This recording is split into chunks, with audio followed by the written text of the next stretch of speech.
नमस्कार, आप देख रहे हैं बहस बिहार की और आपके साथ मैं हूं विवेक। बहस उस बात को लेकर है कि आखिर नाव पर जो सवारी चल रही है उफनती धारा में, तो लोगों की लापरवाही जिस कदर बढ़ी हुई है और प्रशासन बेपरवाह है, प्रशासन ने अपनी आंखें अगर मूंद रखी हैं, तो आखिर इसके पीछे जो कारण बनते हैं उसके लिए जिम्मेदार कौन है?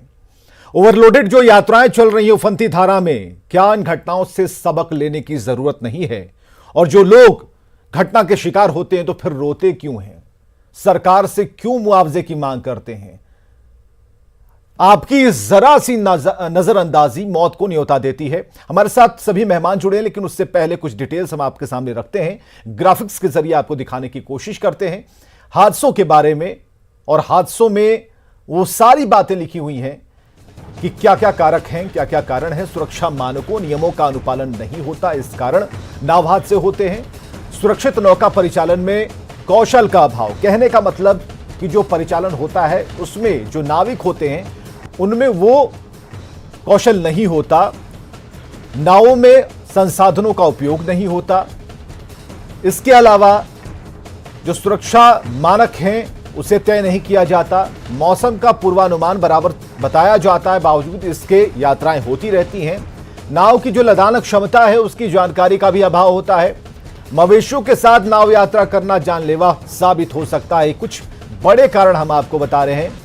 नाव का निबंधन नहीं और जर्जर नावों का परिचालन चल रहा है जिस पर किसी की नजर नहीं है। जिनके ऊपर जिम्मेदारी है वो चुप बैठे हैं।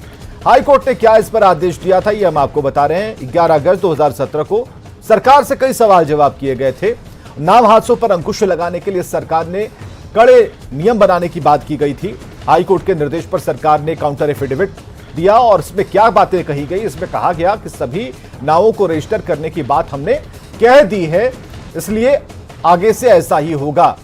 लेकिन नाव का परिचालन लगातार जारी रहा और जो नियम कानून है उसे धत्ता दिखाते हुए ये सारी गतिविधियां चालू रही। लेकिन 19 फरवरी 2020 को एक बार फिर कोर्ट ने पूछ दिया कि विभागीय कार्रवाई उन अधिकारियों पर क्यों नहीं की गई जो इसके पीछे थे।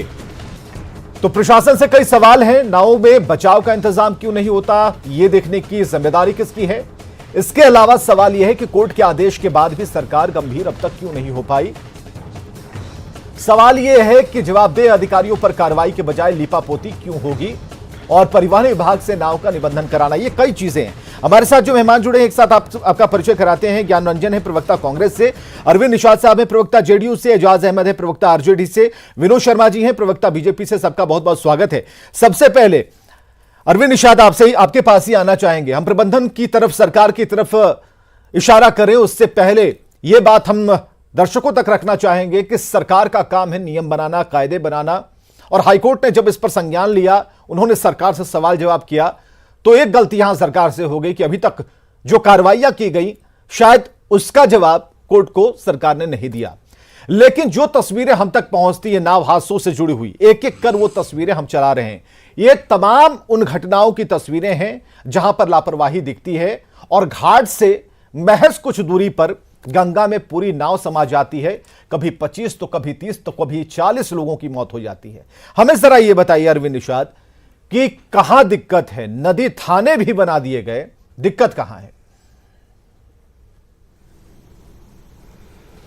देखिए विवेक जी, नीतीश कुमार जी की सरकार ने अपने 16 वर्षों के कार्यकाल में नौका परिचालन से संबंधित जो जनहित में लिए गए फैसले हैं, उन फैसलों का आपने जिक्र किया है, यह अच्छी बात है।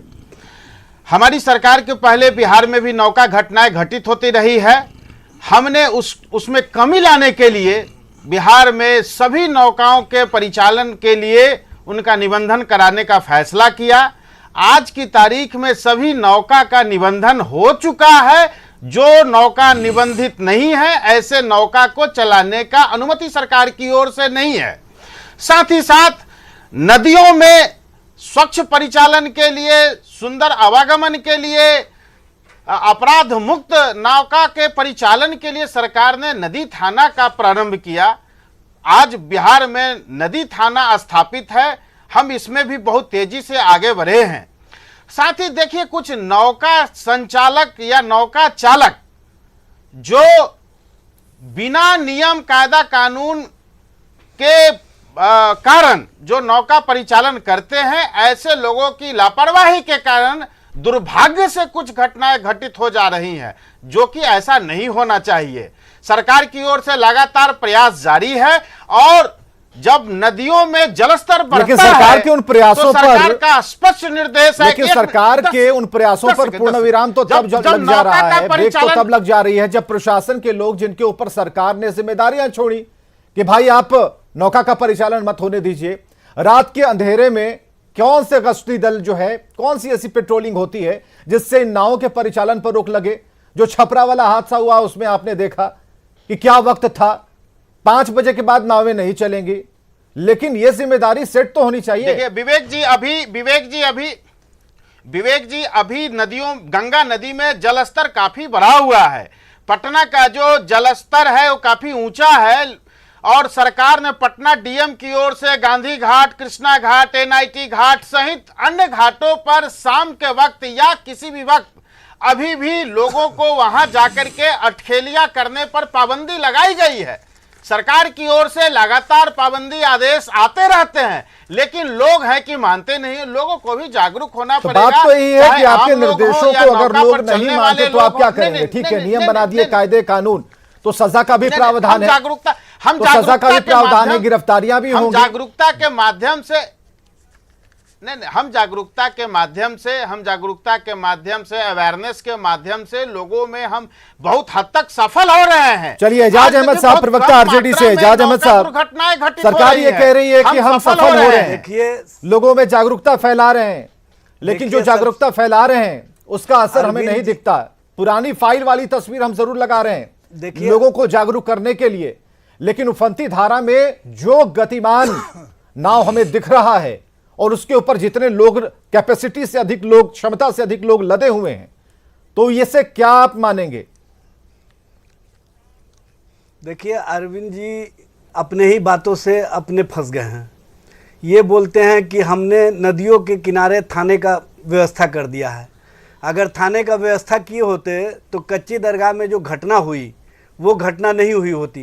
हृदय विदारक घटना है, उसका वर्णन मात्र से ही सिहरन हो जाता है और इस तरह की घटनाएं लगातार हो रही हैं और संध्या 5 बजे के बाद भी नौका परिचालन जारी है।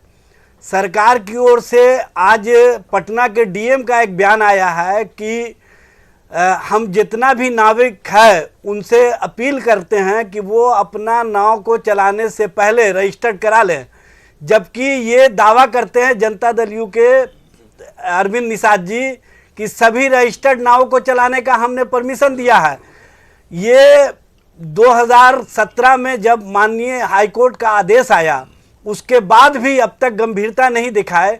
जब हाईकोर्ट के कंप्लायंस पर इनकी गंभीरता नहीं है तो समझा जा सकता है कि ये सरकार किस तरह से जनता के लिए और जनता के हितों के लिए काम कर रही है। दरअसल ये सरकार साहब आज भी अपील कर रहे हैं कि निबंधन करा लीजिए और आप दावा कर रहे हैं कि निबंधन हो चुका है, तो बहुत बड़ा अंतर है जानकारी में भी और जागरूकता में भी। देखिए, सबसे बड़ी विडंबना यह है कि सिर्फ अपने मंत्रियों का, अभी रुक जाइए, सबसे सुन लीजिए, सबसे बड़ी विडंबना यह है कि इनके मंत्री इस हृदय विदारक घटना के बाद भी पटना में नगाड़ा और ढोल बाजा बजवाने में व्यस्त रहे।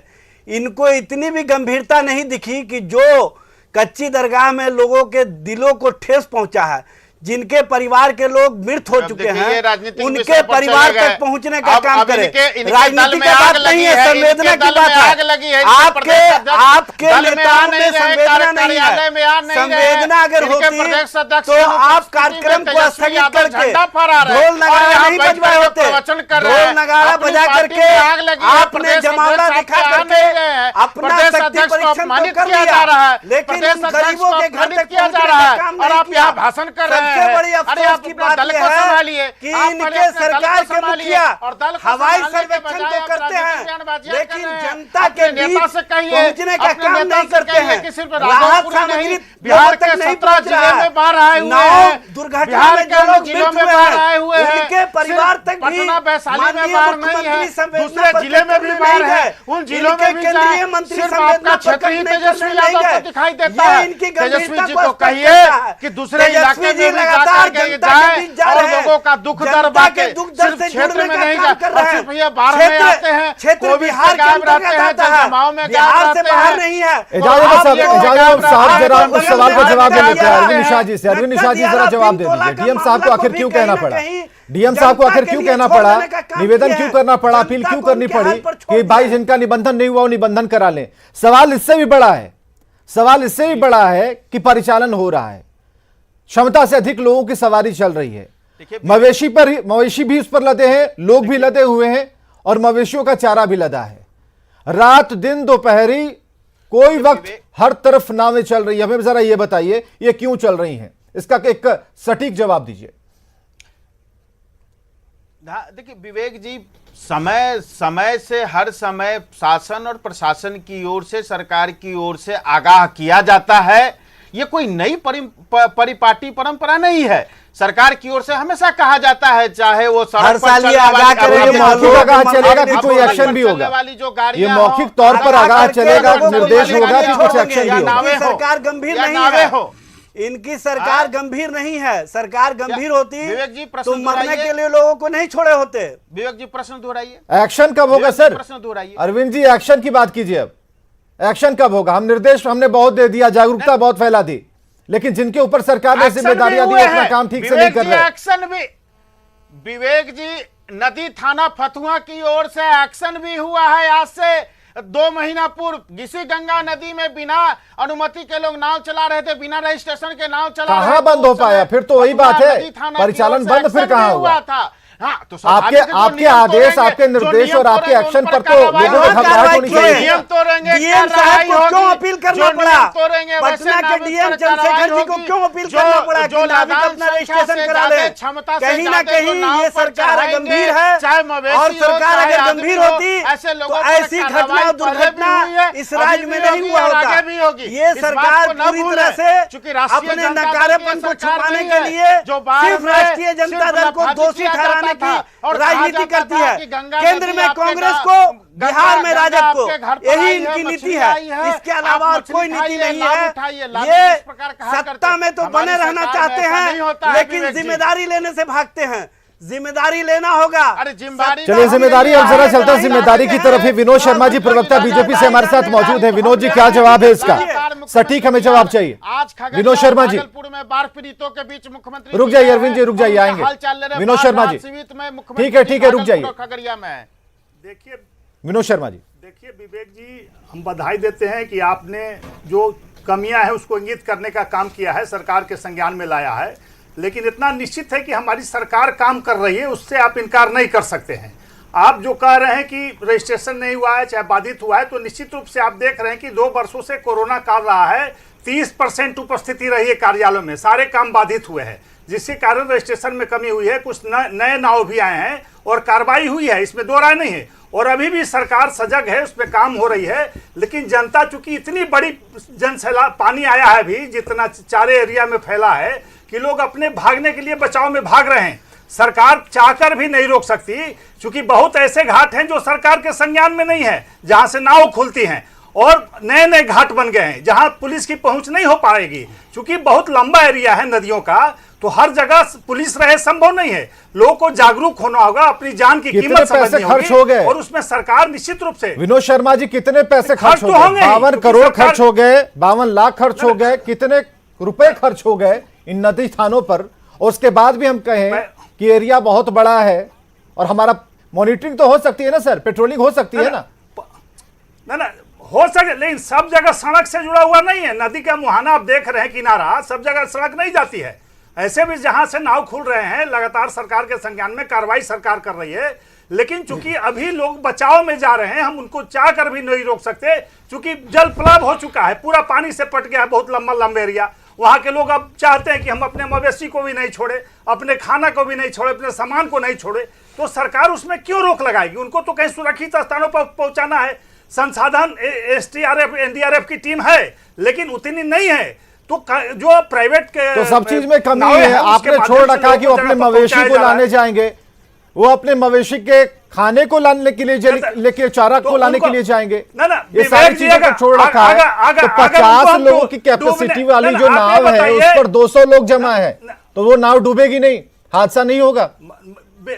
विवेक जी कल हम छोड़ दे तो आप ही प्रश्न कीजिए, क्यों डूबने दिया उन जानवरों को, क्यों डूबने दिया उनके सामानों को? तो ऐसा नहीं होगा। देखिए अभी तो कहीं ना कहीं कंप्रोमाइज करना पड़ेगा सबको, क्योंकि अभी उनको बचाना है। कंप्रोमाइज वाला कंसेप्ट हमें समझ में नहीं आ रहा है। सरकार चाह कर भी। हाँ, ज्ञान रंजन जी प्रवक्ता कांग्रेस से, जरा कंप्रोमाइज वाला कंसेप्ट समझने की कोशिश करते हैं कांग्रेस से। ज्ञान रंजन जी, उनको डूबने के लिए हम छोड़ दें, समझ में आ रहा है ये जानवरों को डूबने दें। हाँ ठीक है, रुक जाइए, आपने दो पहलुओं को एक साथ छेड़ रखा है। जरा ज्ञान रंजन जी से ज्ञान लेते हैं। हाँ ज्ञान रंजन जी। विवेक जी, मैं बस इतना ही कहना चाहूँगा, आज ये बाढ़ बिहार में हर साल आता है और इसी तरह की भयावह रूप लेती है और इसी तरह से जान माल की क्षति होती है। क्यों नहीं आज तक कोई भी सरकार रही हो, कोई ने आज तक क्यों नहीं एक प्रोटोकॉल बना कि बाढ़ है उससे पहले हम कैसे अवेयरनेस प्रोग्राम रखें, नाव को शिक्षिका देने जो नाव चलाते हैं उनकी एक ट्रेनिंग प्रोग्राम हो। इतने बड़े लेवल पे आप स्किल डेवलपमेंट प्रोग्राम पूरे देश में चलाते हैं और जब इस छोटी सी चीज़ की बात आती है तो कह रहे हैं हम कर रहे हैं। और कॉम्प्रोमाइज़ की जान माल कहा, जब कॉम्प्रोमाइज़ करते हैं, जब जान पे बनती है ना, तो लोग ये देखते नहीं है कि नाव है या क्या है, बस वो कूद पड़ते हैं। वही बात तो मैं कह रहा हूं। विनोद जी, मैं बात, ये बताइए कि कांग्रेस ने क्या किया 65 वर्षों में? आपने क्यों नियम कानून आप ही बोलिए विनोद जी, आप बोलिए। क्यों नहीं बना दिया? मैं तो बात कर रहा हूँ ना, अरे बात तो अभी मैंने दो शब्द भी नहीं, अभी विनोद जी मैंने दो शब्द भी नहीं बोला और आप टोक रहे, पूरी बात तो रखने दिया जाए। सच्चाई भी रखिए तो सच्चाई, अरे बोलने दीजिए। क्या अच्छा मैंने क्या गलत रखा? अरे नहीं कर रहे हैं, आपने क्या किया? विनोद जी, मैं आपसे रिक्वेस्ट करूंगा कि मुझे पहले बोलने दिया जाए कुछ तो। अरे पहले बोलने तो दिया जाए। कैसे जागरूक होगी? अरे तो बात कैसे जागरूक होगी? तो नियम कानून मानेगा कि अपना जान बचाएगा। तो ठीक है, फिर आप ये बात ही मत कीजिए,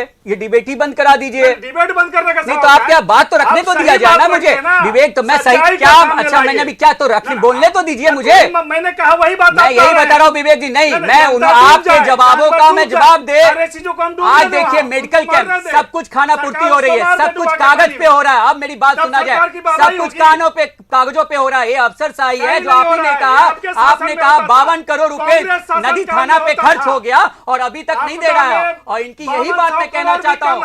देखिए अब यही बात है कि बातों को ये जब जानते हैं कि ये तथ्य बोलेंगे, जब मैं तथ्य बोलूंगा ऐसे ही करेंगे सत्ता पक्ष के प्रवक्ताएं, बोलने नहीं देंगे। मैं आपको फिर से बताना चाहता हूं क्या हुआ। आप ये देख लीजिए, आपकी रिपोर्ट में दिखाया कि एक एएनएम, एक नर्स पहुंची, वो भी दोपहर के 2 बजे। क्या हुआ मेडिकल कैंप के? क्या होगा उसके बाद? क्या होगा उसके बाद? कैसे, क्या बाढ़, क्या बात है उसके बाद?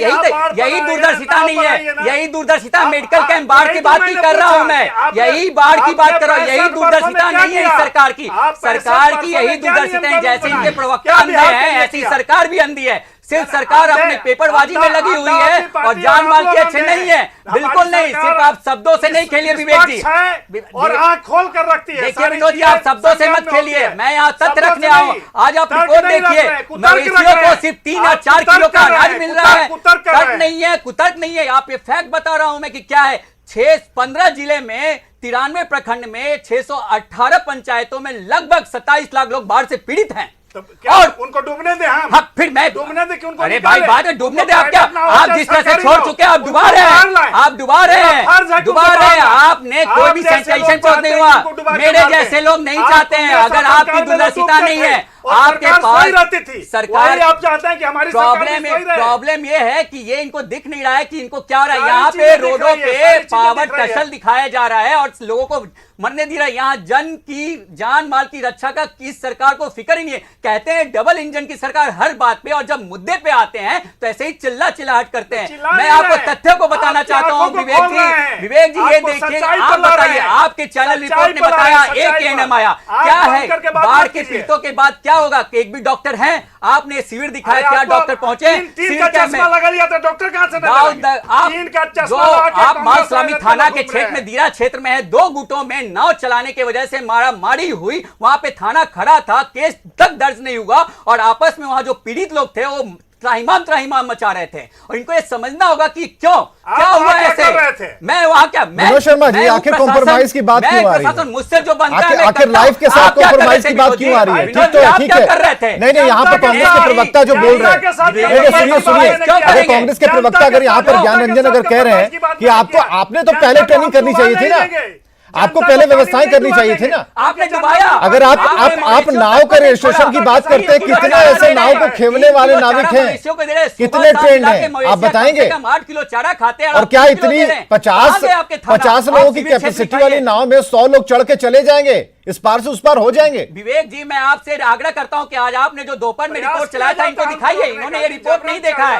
इसका मतलब ये बिना रिपोर्ट देखे, बिना तैयारी के सिर्फ चिल्लाट करने यहाँ आ गए हैं, बातों को तथ्य से घुमड़ा रहे हैं। ये बात को नहीं रखना चाह रहे कि इतनी विवेचिका, जो बाढ़ की विवेचिका है, जिसे त्राही मची है, जनता इसे सुने और हम बात रखें। बिल्कुल इन बातों के कर रहे हैं। आप देखिए, आपने अपने जो रिपोर्ट दिखाया टीवी में 1-2 बजे के करीब, इनको दिखाइए। शायद ये नहीं देखे कि कैसी क्या हाल है और क्या हो चुका है। मैं उसी रिपोर्ट और अपने जो बात को मैं तथ्य लाना चाहता हूं, आखिर क्यों, कब तक? हर साल बिहार में बाढ़ आती है। पटना का क्या हाल है? सीवेज का कोई कंट्रोल नहीं है। फिर वही बात, पहले क्या था अब क्या है? तो आप सत्ता छोड़ दीजिए, भाषण दीजिएगा। क्या भाषण कहाँ दे रहे हैं? नहीं, कॉम्प्रोमाइज वाली बात तो हमें भी नहीं पच रही है विनोद शर्मा जी। नहीं, कॉम्प्रोमाइज वाली बात हमें भी नहीं पच रही है। उसके लिए नहीं, उसका एक ठोस कारण होना चाहिए। हाँ, एजाज अहमद साहब, ठीक है, एजाज अहमद साहब के पास आते हैं। हाँ,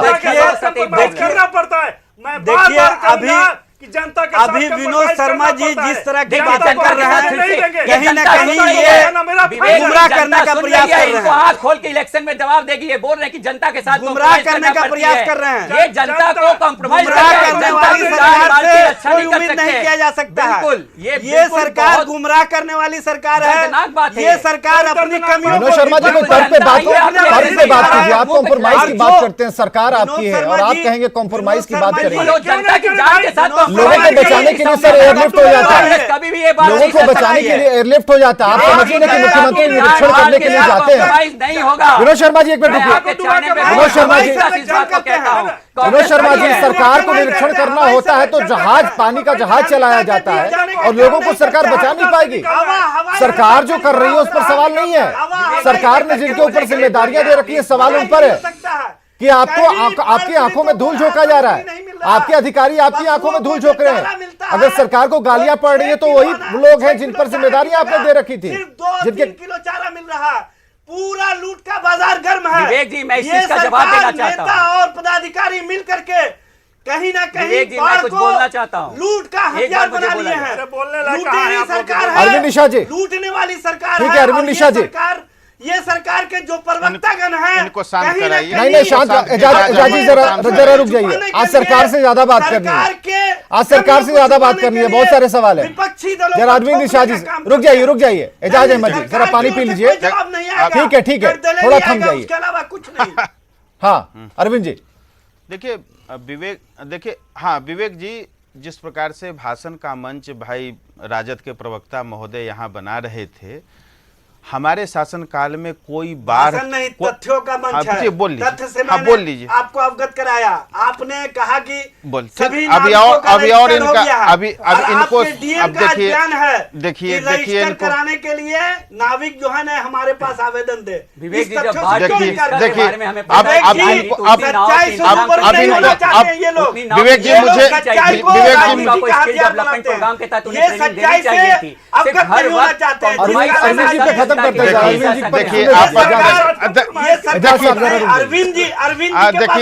देखिए देखिए तो क्या है, क्या निकलता है, सुनिए तो। ये दूसरे पर आरोपित करके देखिए अपने मामले को छुपाना चाहते हैं। डाइवर्ट कर देना है, गलत। अब आप एंकर हैं विवेक जी, और आप ही की बात को नजरअंदाज दोनों महागठबंधन के साथी कर रहे हैं। पहले आप चुप रहिए, अरे चुप रहिए, अब आप चुप रहिए। विवेक जी को भी गुमराह कर रहे हैं। देखिए हंगामे के बीच में बहस अपने गंतव्य तक इसलिए नहीं पहुंच पाएगी क्योंकि ठोस जवाब चाहिए। अगर सरकार ये कहती है कि हम कॉम्प्रोमाइज करेंगे, कॉम्प्रोमाइज करने की बात अगर कहती है तो ये सरासर गलत है। सरकार की इच्छा शक्ति इतनी मजबूत होनी चाहिए कि कहीं भी कोई अगर व्यक्ति फंसा है तो उसे हम निकाल लेंगे। इतनी तैयारी होनी चाहिए कि कोई भी आफत है उससे हम जूझ लेंगे, लड़ लेंगे। लेकिन जो व्यवस्थाएं हैं वो कहीं ना कहीं यहां पर गड़बड़ है। बहुत बहुत शुक्रिया आपका हमारे साथ आने के लिए, चर्चा में शामिल होने के लिए। खबरें लगातार जारी हैं।